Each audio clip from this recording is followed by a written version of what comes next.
شدد الرب قلب فرعون ملك مصر حتى سعى وراء بني إسرائيل. فلما اقترب فرعون ورفع بنو إسرائيل عيونهم إذا المصريون راجلون وراءهم، ففزعوا جدا وصرخ بنو إسرائيل إلى الرب. فقال موسى للشعب: لا تخافوا، قفوا وانظروا خلاص الرب الذي يصنعه لكم اليوم. الرب يقاتل عنكم وأنتم تصمتون. فقال الرب لموسى: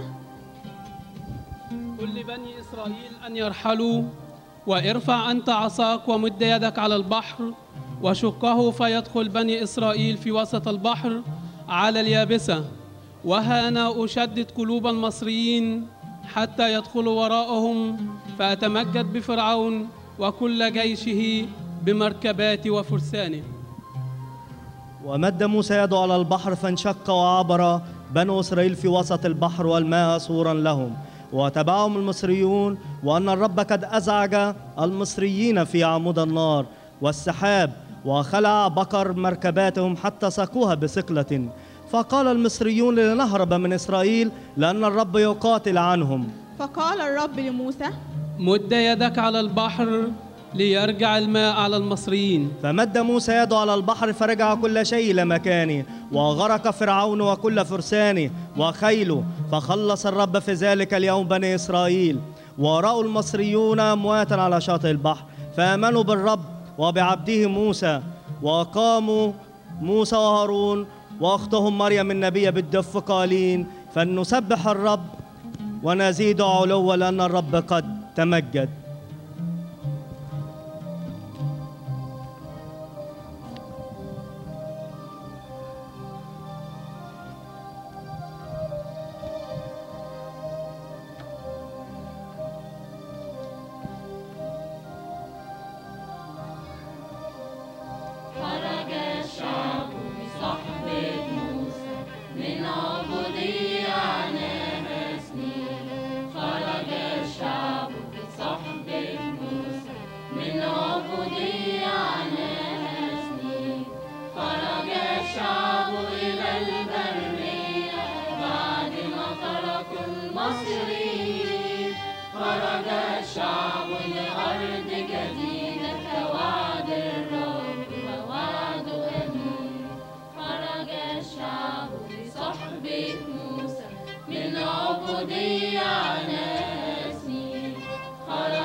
البحر الأحمر هو كم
مد يا موسى عصاك اضرب بيها الماء، افتح فيها طريق أرض وفوقها سماء. مد يا موسى عصاك اضرب بيها الماء، افتح فيها طريق أرض وفوقها سماء. اهرب انت وشعبي من وجه الأعداء.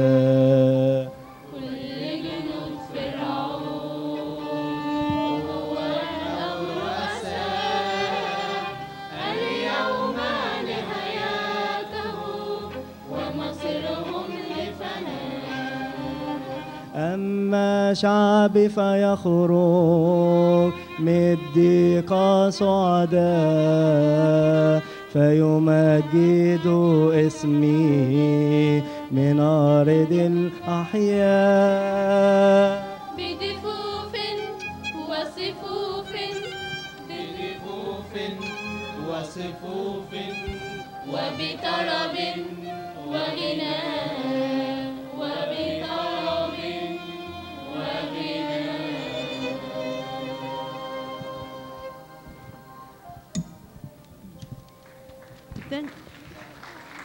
Then the whole congregation of the children of Israel murmured against Moses and Aaron in the wilderness and said to them, "You have brought us out into the wilderness to kill this whole assembly with hunger."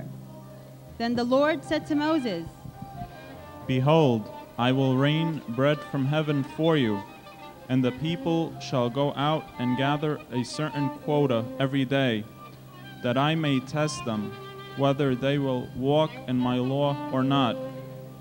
And it shall be on the 6th day that they shall prepare what they bring in, and it shall be twice as much as they gather daily." Then Moses and Aaron said to all the children of Israel, "At evening you shall know that the Lord has brought you out of the land of Egypt." And then Moses said, "This is the thing which the Lord has commanded. Fill an omer with it to be kept for your generations, that they may see the bread with which I fed you in the wilderness." And the children of Israel ate the manna 40 years, until they came to an inhabited land. فتذمر كل جماعة بني إسرائيل على موسى وهارون في البرية وقال لهما: بنو إسرائيل، إنكم أخرجتمانا إلى هذا الكفر لكي تميت كل هذا الجمهور بالجوع. فقال الرب: ها أنا أمطر لكم خبزا من السماء، فيخرج الشعب ويلتقطون حاجة اليوم بيومها، ويكون في اليوم السادس إنهم يهيئون ما يجيئون به، فيكون ضعف ما يلتقطونه يوما فيوما. فقال موسى وهارون لجميع بني إسرائيل: في المساء تعلمون إن الرب أخرجهم من أرض مصر. فقال موسى لهارون: خذ قسطا واحدا واجعل فيه ملء العمر منا، وضعه أمام الرب للحفظ في أجيالك. وأكل بنو إسرائيل المن 40 سنة في البرية حتى جاءوا إلى أرض عامرة.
ما تفكرش بكرة قبل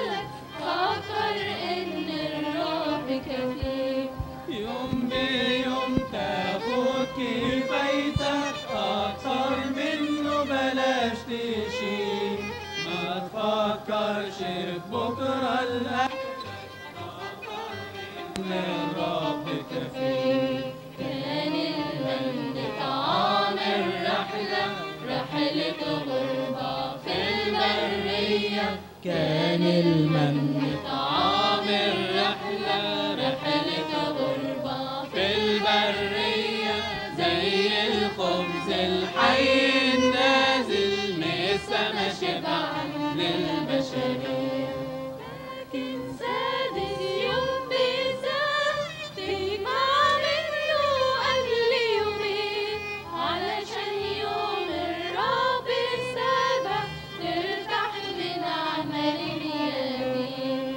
لكن سادس يوم بالذات تجمع منه أكل يومين، علشان يوم الرب السابع ترتاح من عمل اليدين. كان المن طعام الرحلة، رحلة غربة في البرية. كان المن طعام الرحلة، رحلة غربة في البرية. زي الخبز الحي النازل من السما شبع للبشرية. واجمع منهم طول العمر، استوحى طول الأجيال. قدام إنك يفضل ذكرى لعناية الرب مثال. واجمع منه طول العمر، استوحى طول الأجيال. قدام ابنك يفضل ذكرى لعناية الرب مثال. كان المن طعام الرحلة، رحلة غربة في البرية. كان المن طعام الرحلة، رحلة غربة في البرية. زي الخبز الحي النازل من السما شبعا للبشرية. زي الخبز الحي النازل من السما شبعا للبشرية.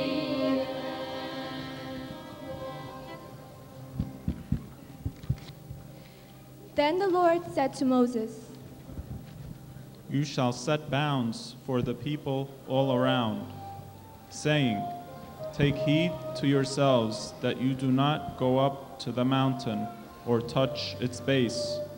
Whoever touches the mountain shall surely be put to death. And Moses brought the people out of the camp to meet God, and they stood at the foot of the mountain. Now Mount Sinai was completely in smoke, because the Lord descended upon it in fire. Its smoke ascended like the smoke of a furnace, and the whole mountain quaked greatly. And when the blast of the trumpet sounded long and became louder and louder, Moses spoke, and God answered him by voice. And the Lord came down upon Mount Sinai, on top of the mountain. And the Lord called Moses to the top of the mountain, and Moses went up. And God spoke these words, saying, I am the Lord your God. You shall have no other gods before me.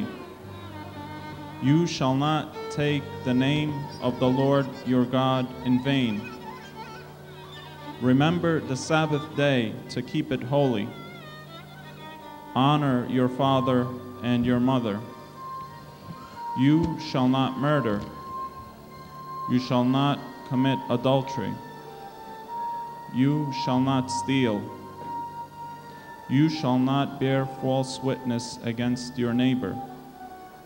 You shall not covet anything that is your neighbor's.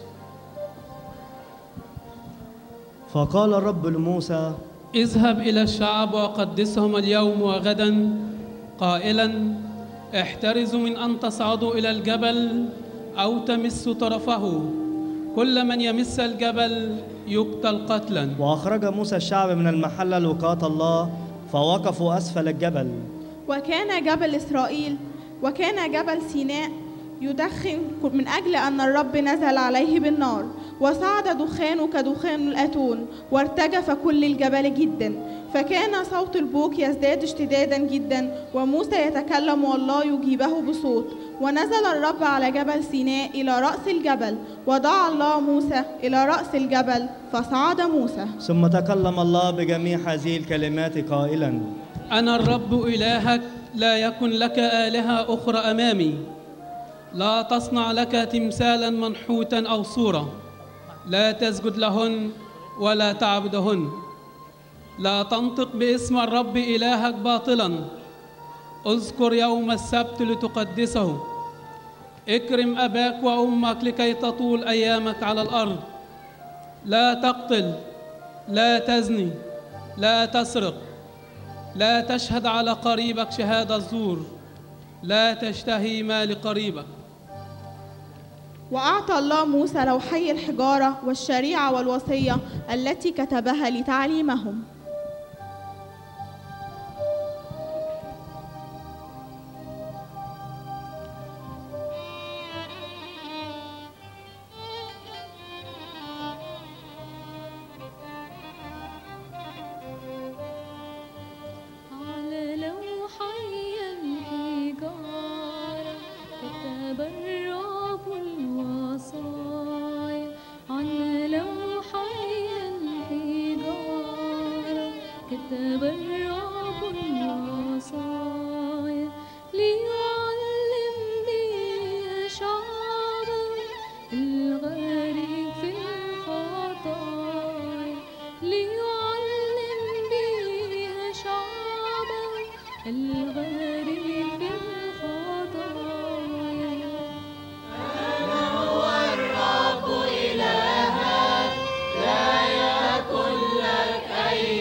كتب الرب الوصايا على لوحي الحجار كتب الرب الوصايا ليعلم بها شعبه الغارق في الخطايا ليعلم بها شعبه الغارق في الخطايا على لوحي الحجار كتب الرب الوصايا على لوحي الحجار كتب الرب الوصايا ليعلم بها شعبه الغارق في الخطايا ليعلم بها شعبه الغارق في الخطايا.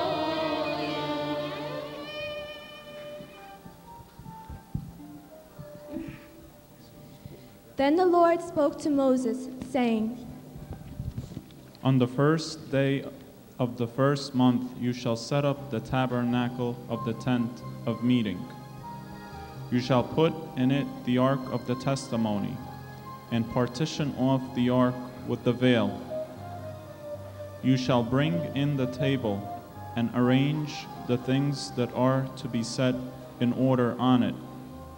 And you shall bring in the lampstand, and light its lamps. You shall also set the altar of gold for the incense before the ark of the testimony, and put up the screen for the door of the tabernacle. Then you shall set the altar of the burnt offering before the door of the tabernacle of the tent of meeting. And you shall set the laver between the tabernacle of meeting and the altar, and put water in it. You shall set up the court all around, and hang up the screen at the court gate. وبعد كل ما صنع الله مع شعبه يتجلى لهم حين يريد أن يكون في وسطهم ويسكن معهم، فيطلب الرب من موسى أن يصنع لهم مقدسا لكي يكون فيها الله معهم ويكون ظلا للسماويات. فكلم الرب الإله موسى قائلا: تقيم مسكن خيمة الاجتماع وتضع فيها تابوت الشهادة وتستر التابوت بالحجاب وتدخل المائدة وترتبها وتدخل المنارة لتصعد سرجها وتجعل مذبح الذهب للبخور أمام تابوت الشهادة وتجعل مذبح المحرقة أمام الرب مسكن خيمة الاجتماع وتجعل المرحضة بين خيمة الاجتماع والمذبح وتجعل فيها ماء وتضع الدار حولها. ففعل موسى بحسب ما أمره الرب وقدس كل شيء في خيمة الاجتماع حسب النظام والترتيب الذي وضعه الرب. ثم غطت السحابة خيمة الاجتماع لأن الرب حل وملك المسكن. عند ارتفاع السحابة كان بني إسرائيل يرتحلون، لأن سحابة الرب كانت على المسكن نهارا ونارا ليلا أمام عيون كل بيت إسرائيل في جميع رحلاتهم، وأنها كانت تعبر عن كنيسة الله العهد القديم، وقلوبنا كانت كلها مسكنا لله.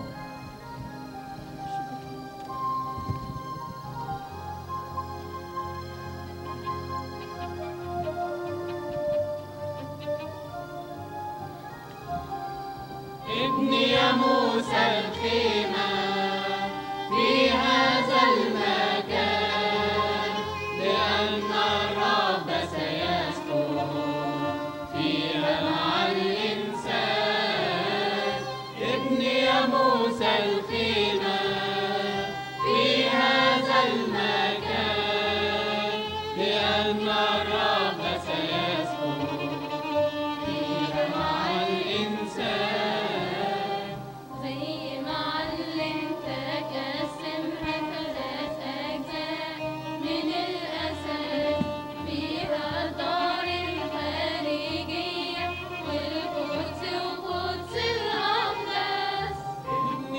موسى الخيمة في هذا المكان، لأن الرب سيسكن فيها مع الإنسان مسبح محرقات رمز لسبحة الفداء وكمان مرحضة من نحاس شرط الداخل دم وماء. ابني يا موسى الخيمة في هذا المكان لأن الرب سيسكن فيها مع الإنسان. أما القدس